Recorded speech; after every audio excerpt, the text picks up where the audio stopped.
live coffee roasting on Sunday. It's another rainy Sunday, so I am in my garage like I was last time. But last time I had a really crazy setup, and I'm not doing that this time. So we're gonna do a coffee roast. I hope I got everything going good. I threw this together really quick. I did a live earlier on my other channel, and I got back over here and I got all this set up. I had to roast coffee, so if I got to roast coffee, I'm just gonna do a live, whatever. It's great fun. Coffee roasting's fun, and I'm gonna go ahead and get this started so we can talk about all this stuff after. I'll show you the beans I'm roasting here in just a second, but let me pour everything in the drum.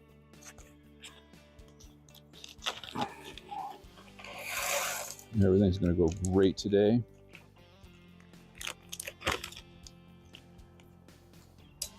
I'm not gonna dump any coffee beans. Okay, so I have my switch up here. It's closed, and I'm gonna turn it up 3/4, almost all the way. I'm gonna talk about that here in a second too. Let me get my flame going.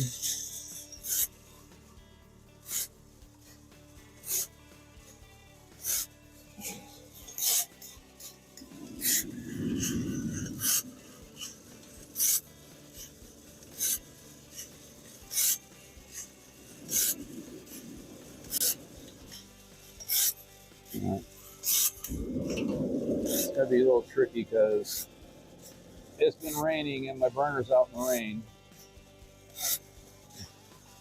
So that's the only thing that's gonna get me today.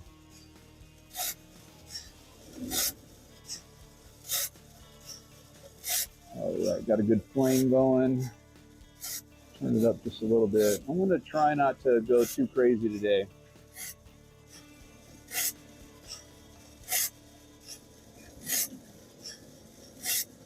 Oh, shoot.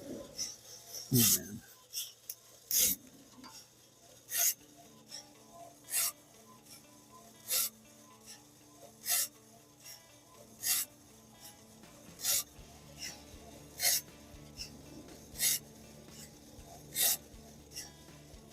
Yeah, so like I said, you know, it's been raining. I live in Washington State, so of course it rains a lot here. I mean, that's just the way it is. So in the fall, winter, spring, I mean, 3 seasons a year, I am out here in the garage roasting generally. It's raining pretty good today, actually on and off. It's not even raining right now. Actually, it's kind of a light mist. So it's not even really raining. So here's what I have going today. So Sweet Maria's is of course my go-to for my beans. Not sponsored by them. I don't do any of that stuff. This is where I get my beans. You can get them anywhere. I've ordered them on Amazon.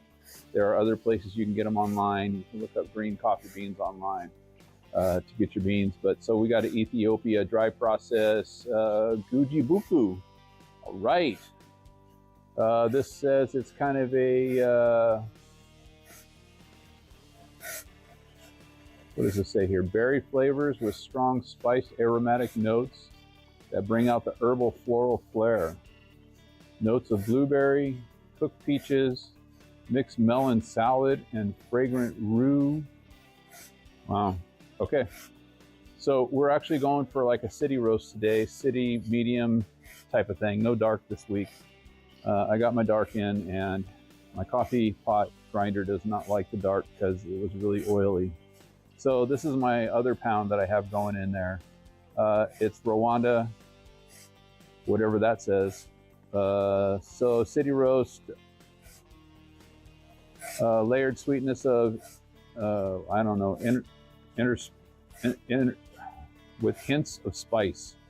Bright citrus, brown sugar. Look at maple, buckwheat, 5 spices, lemon juices, right. Okay.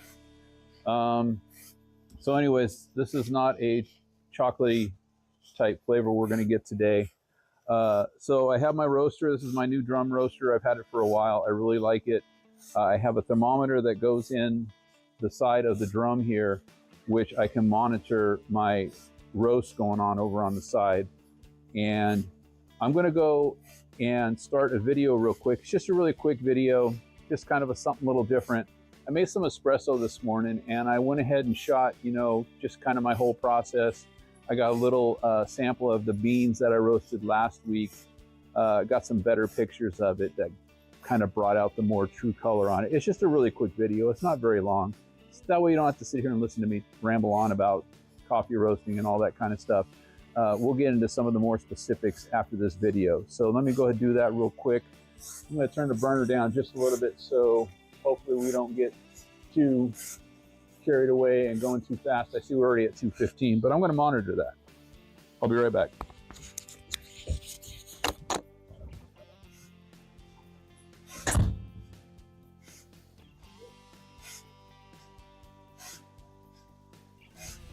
So taking a look back at last roast bean quality, this is what I ended up with here. A little bit better picture. It was a really good, nice dark roast. And so what I'm going to do here in this video is I'm going to do a little espresso.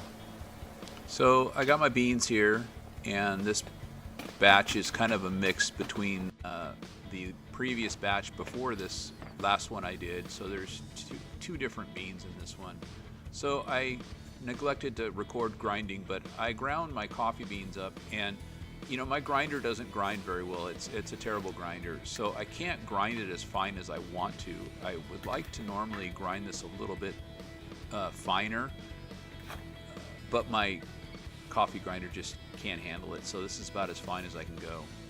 So I'm going to tamp down the coffee in this 2-cup pot here.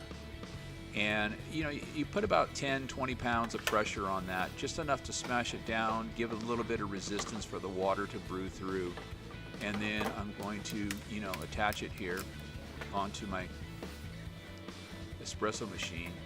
Now I got the power, I got 1 shot and I got 2 shots, and then I have the frother there. I don't even use the frother because I never make these. I just do shots.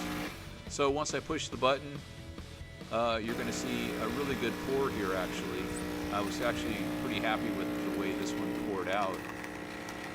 It's coming out pretty even on both sides, and you see how the foam is pretty much, you know, going from the bottom all the way to the top. That's kind of how you want it to pour, you know, kind of like a really good draft beer. And you know, you're going to see that the bubbles are going to kind of fill in here, and the shot's going to complete out. But that's, to me, an indication of a good pour. From basically the tamping is what is going to make or break your pour. So I feel like I did a good job here. Now, I'm not really a professional. I did own a coffee shop at one point, and I do understand how to make this, but I was not a barista. So the good thing about this espresso machine is it has that little clip there that holds the cup in, and then you just tap it on the side of the trash can there and it dumps it out. So now I'm making a single shot. That first shot was a double, and here's a little difference. That's gonna fill it only halfway this time. And I don't know if you noticed on the last shot, it did fill it all the way to the top. And on this shot here, because it's only a single, I'm going to get a half. And again, if you see the way the coffee's foaming there, the espresso as it's brewing, it's a really good indication that you got a good pour on it. That's kind of what you're looking for there. And I'm just talking from, you know, my education, what I understand. I am no professional. I am not a barista, but my understanding is that's pretty much how you want to have a good pour go. So I just poured it in my coffee cup, and like I said, I mix shots with my coffee. So that's how I do that. And like I said, you know, I do 3 shots in that cup there, mix some coffee in there, and that's my drink in the morning. Okay, now we're going to get back to some roasting.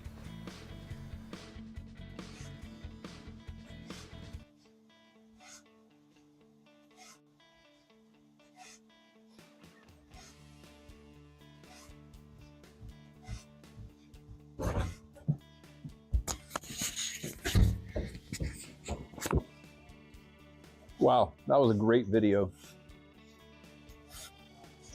So I just did that, you know, to show that You can make espresso. I had a really dark roast last week, and that's kind of why I did that, was so I could do some espresso shots. Gives just a much deeper, better flavor.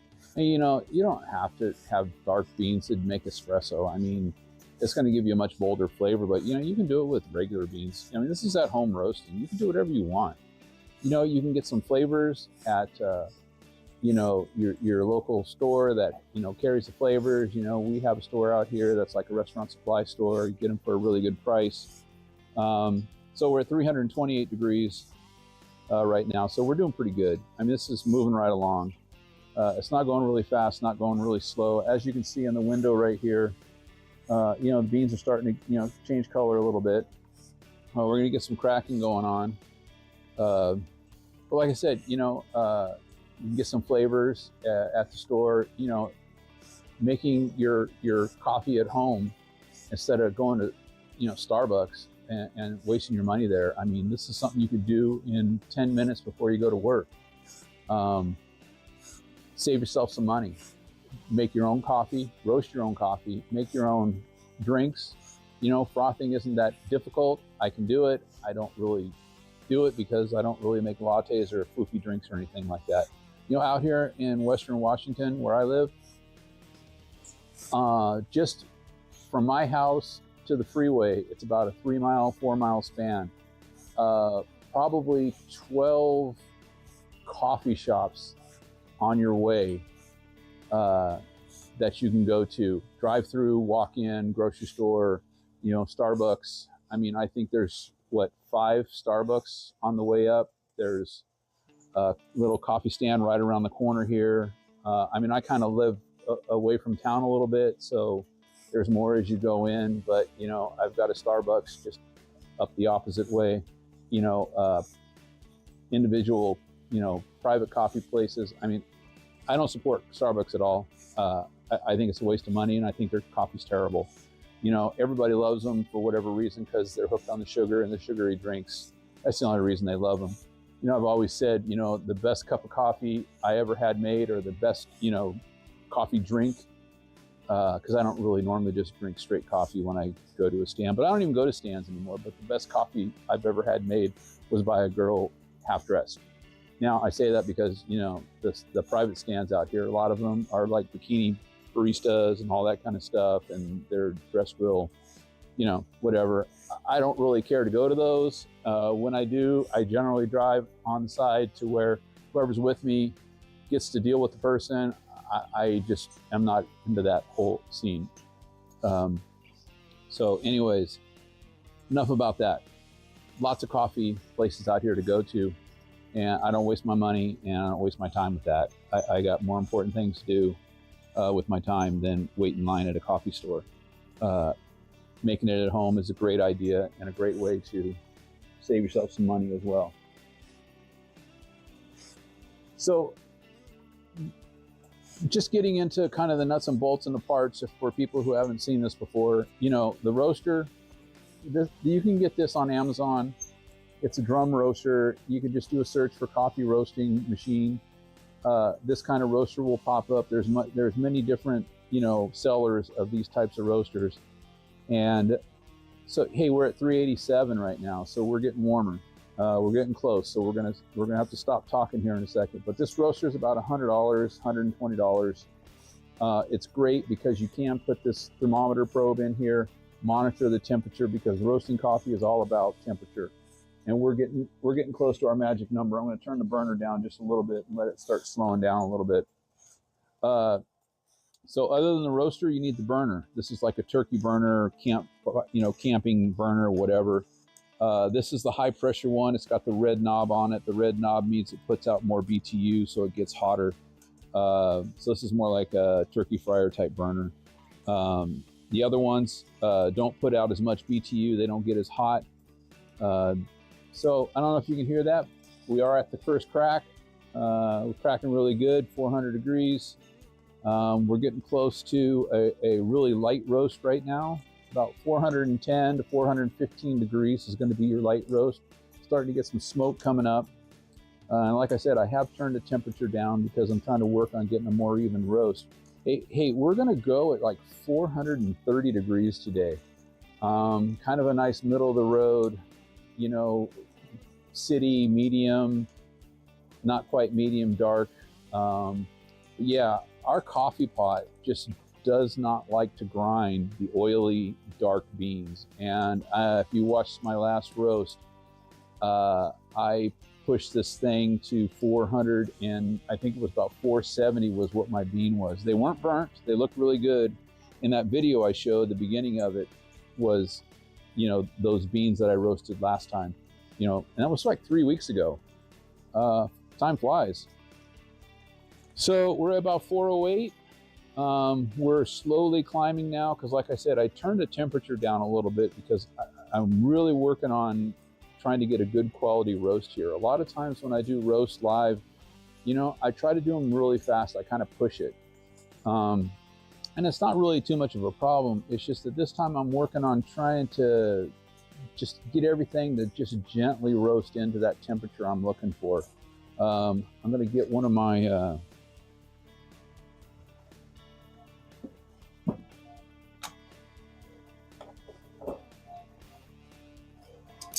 pliers here. So the one thing about this roaster is you have to have a pair of pliers to open this door, because unless you get some really thin, you know, hot gloves.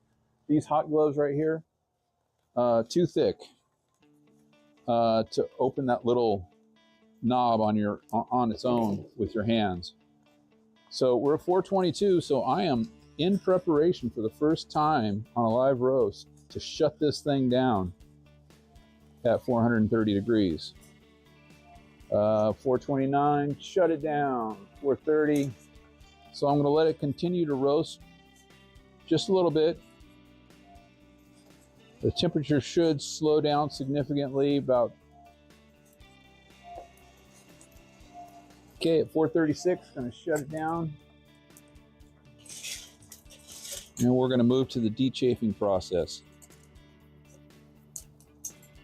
All right. This looks great. Oh, that looks great. It smells really good. This is, I don't know if you've ever been by where a Starbucks roastery is and they're roasting coffee. It's the worst smell. It smells burnt. Just smells like burnt coffee. So, you know, we have lots of coffee roasting places out here. I forget the name of the one, but on my way to the area I work, there's a place that does roasting. Oh, I forgot to split this in two. So because this is 2 pounds, I split my batches in two for dechafing, because man, this is a mess. So maybe you could see all that chaff flying out right now. See if I can make sure that's working okay. So now we're just basically removing all the dry coffee bean skin that comes off during the roasting process. This is the dechafing process. And this is a good reason why you want to do it outside. I normally do it in my backyard, but because it's raining, I'm not. You don't want any moisture at all when you're doing this. So I'm doing it in my garage.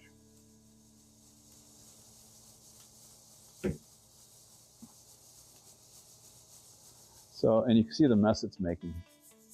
So I just use the fan to blow this off out into the driveway once I'm done here. But yeah, if you did this indoors, this process right here is the messiest for roasting at home. This is why you probably want to do it outside on your back patio or in your garage like this. And of course, if you do it in your garage, you know, try not to do it near an open source, you know, that can ignite. I have my garage door wide open. I'm right at the front of the garage. And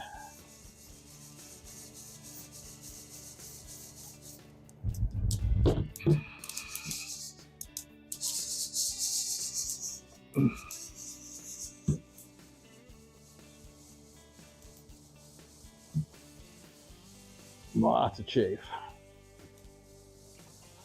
So the good thing about this is, you don't have to do 2 pounds, 1 pound. You could do a half a pound. You could do whatever you're comfortable with, especially if you're learning. And, one of the things I've always said was, when I learned how to roast coffee, my first roaster was a Orville Redenbacher popcorn popper. I don't know if you know what I'm talking about, but it's got the hand crank on it where you crank it, and it's got a little stir rod at the bottom of the pan, stirs the popcorn up. Well, you could use that to make coffee, to roast coffee. It's a little more work because, of course, you have to constantly crank it. And this process, as you saw, it takes about 15 minutes to get these beans up to temperature, and just imagine having to crank that roaster for 15 minutes. I mean, I did it for, almost 2 years before I broke down and got me an actual roaster. So that's a cheap way you can get into it. A popcorn popper, you can get that at Sweet Maria's. You can find them online for, $25, something like that. And use that on top of a burner like this. You're still not going to want to do it indoors. And the only reason why is because it's going to start smoking. And once it starts smoking, your fire alarms are going to go off. You're going to have all kinds of craziness going on. I know I always say this, but man, this color I got on this is amazing. It looks really good. Nice and even. I'm going to show you here in just a second. I'm just trying to get all this chaff out.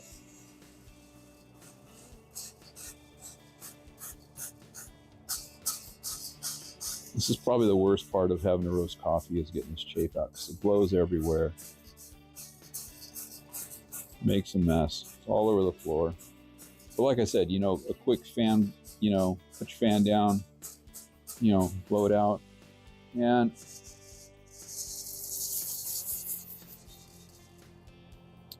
so I don't know if you noticed my fan down here that I'm, got underneath. This is just a $20, Cyclone fan, turbo fan or whatever.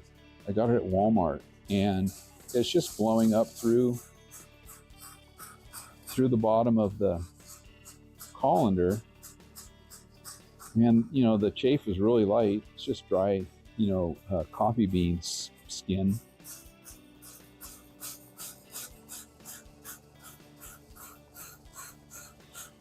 I didn't do as good a job on that first batch that I chafed, and it's still got a lot of chaff in it. So, see if you can get a good glimpse of that there. Got a light behind me, so let's see if I can get it to shine. How's that look?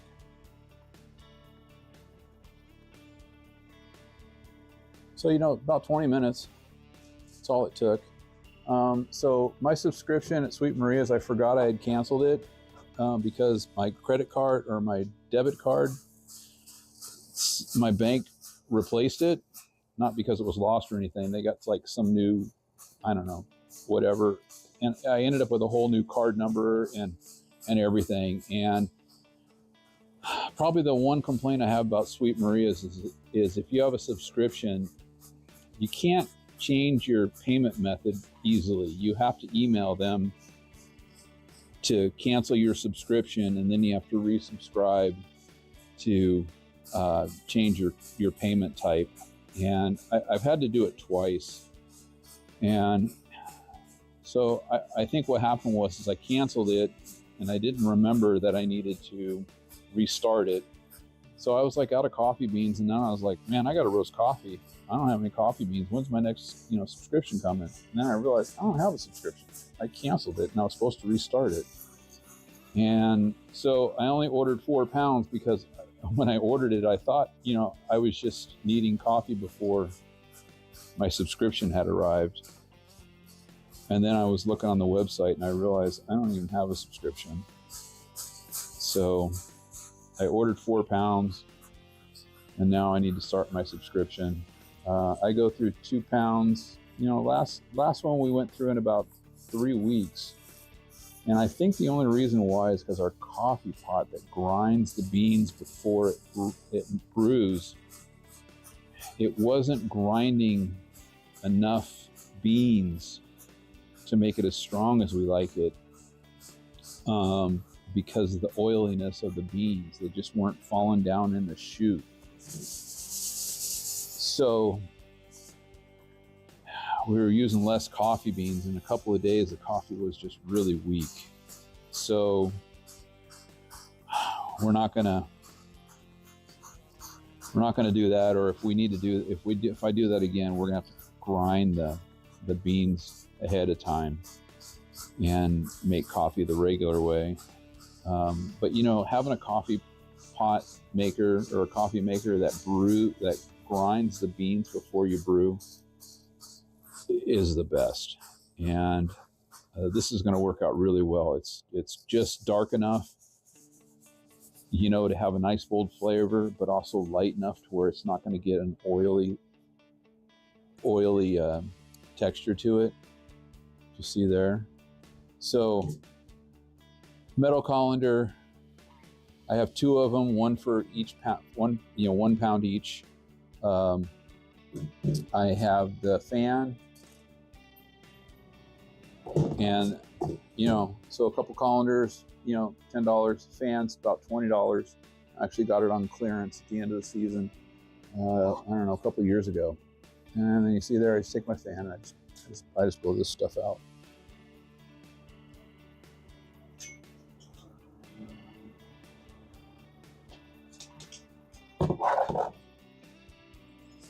So that's coffee roasting. The only reason I say Sweet Maria's is because that's the only real place I've ever looked for getting coffee beans.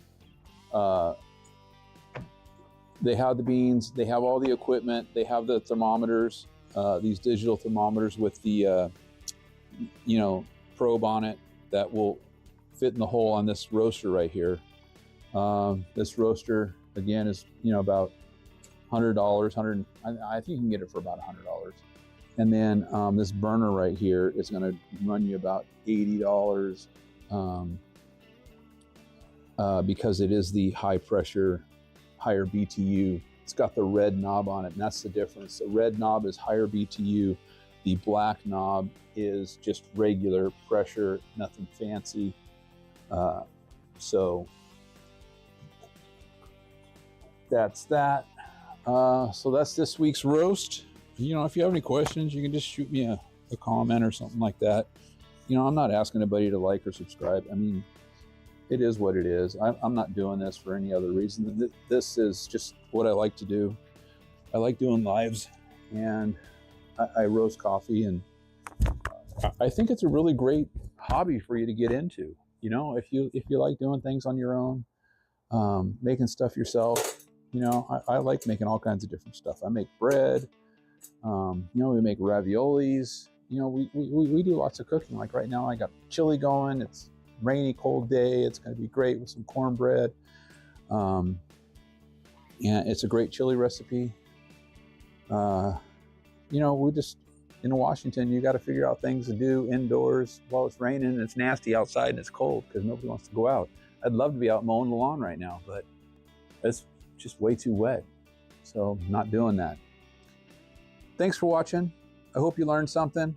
I hope maybe by doing these over and over and over again, I'm kind of giving you some confidence to where you can go out and do this yourself. I mean, this is a very simple process, very easy thing you can do at home, very minimal cost. You could do this in 30 minutes or less, get everything going, set up, tore down, maybe 40 minutes for the whole process, but very easy to do. Thanks for watching. I will see you on the next one.